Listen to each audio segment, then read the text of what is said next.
My name is Nellie, 21 years old, and I'm a third year student at KU, doing Bachelor of Commerce Human Resource. Inspire Youth Kenya is a social organization, of course a youth initiative that is aiming to transform the lives of Kenyan youths through initiation of relevant youth activities. These are the activities that we do. We're doing leadership training, and apart from the trainings, we create leadership platforms for young people. We do mentorship programs in schools, we adopt schools in slums, in rural areas, yeah. My inspiration has always been my background. Yeah, of course, maybe not too bad, but at least now the fact that I stayed back at home in the village for my entire life, I always feel that I experienced that first-hand hardship in the village. Of course, maybe if I say hardship, it does not really just mean poverty, but hardship in the village means that in a place where you even have parents who do not know the value of education, now even if you make that extra mile to try to achieve something school-wise, nobody sees the sense.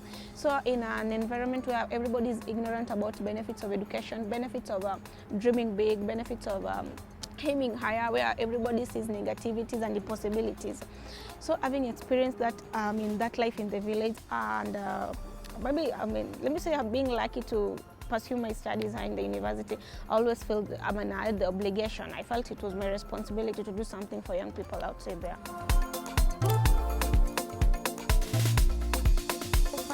My first challenge was getting people to buy into the idea, because of course everybody was like, no, it's not going to pay me, this is Nairobi, I have to pay my bills, I can't do charity, for how long are we going to do this, Nellie, for free?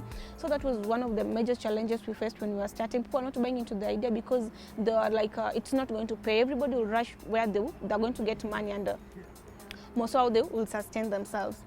Yeah, and besides that, we also have a challenge of getting people to, facilitators, because just as I mentioned, we do leadership trainings.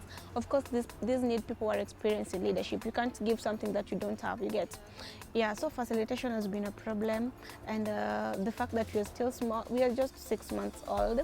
The fact that we are still not so much established, finances has been a problem, and also, the inability or the organization is not that very stable to finance activities that are supposed to finance it. Of course, we will not wish to be in a state where we'll be depending on people, donor funds. What if they don't come? We want, we start our own, something to generate activities.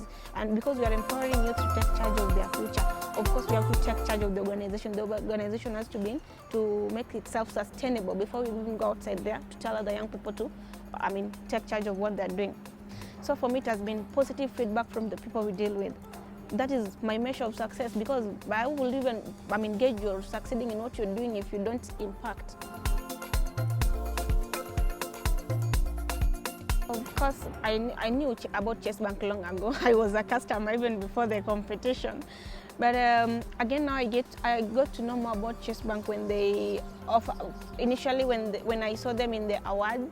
Then thereafter, after a short while, we got communication, and they were willing to sponsor us for the Sentinel Entrepreneurship training. That was amazing. That was an eye-opener for every entrepreneur. I think that is a chance that everybody would like to grab.